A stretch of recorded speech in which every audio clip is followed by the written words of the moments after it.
Hey everybody, it's Jim Hiles. It's Wealth Wednesday at First Capital and Go Plan 101. We're going to talk a little about life insurance. Do I need life insurance? A life insurance contract between you and an insurance company.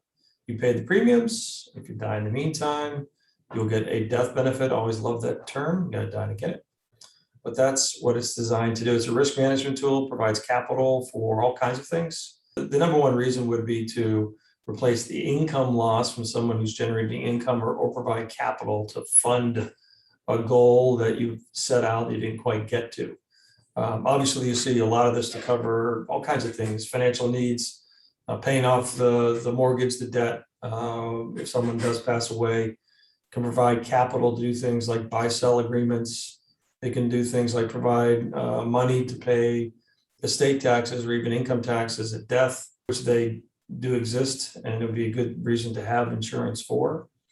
So now you talk about, how would your passing impact the people that you care about?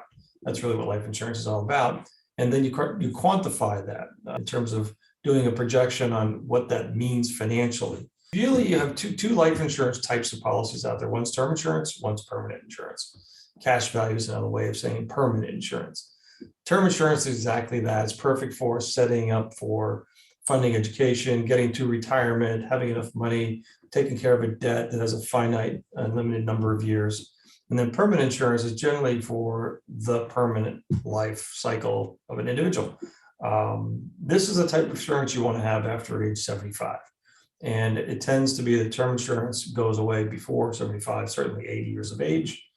And that's usually the time you really want to think about whether or not you want insurance or want to keep insurance. So long-term financial planning is really required to think about the permanent life insurance need. Generally, if you look at a rate of return standpoint on this kind of stuff, you have big rates of return on term insurance. In other words, if you die early, you're going to get a big death benefit for a little premium. But keep in mind that's exactly what the insurance company is expecting.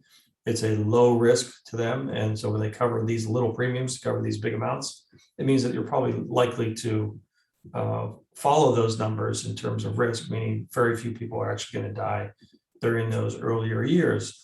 Permanent life insurance is a little different. It's the rate of return on that is going to be somewhere between maybe 2.5% to 4%. In other words, if I gave you money to give to an investment program, or you put it into permanent life insurance, use that 4% number. If you can earn more on a guaranteed basis in that personal account, and that's after tax as well, earn more after tax than 4%, and you want to set aside capital for someone in the future, and you don't know exactly when that capital is needed, but you want to have that capital there at a certain time, i.e. life expectancy, then that's the personal, I'll invest the insurance company. If you think you can get to those numbers with that amount of risk after tax, and that's what you want to do, then you can do a sinking fund or a fund to cover that particular point.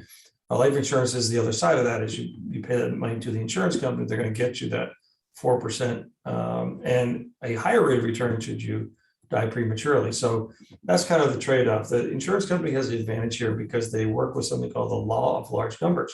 They can spread the risk over literally thousands of people, and that over time will even out the risk to them. Whereas when you find it, you're spreading over the life of one. You could guess wrong and come up short. So that's the difference between the two. So you need to look at both kinds of life insurance when you're looking at it, see if it makes sense from a long and short-term perspective. Jim Hiles signing off for now.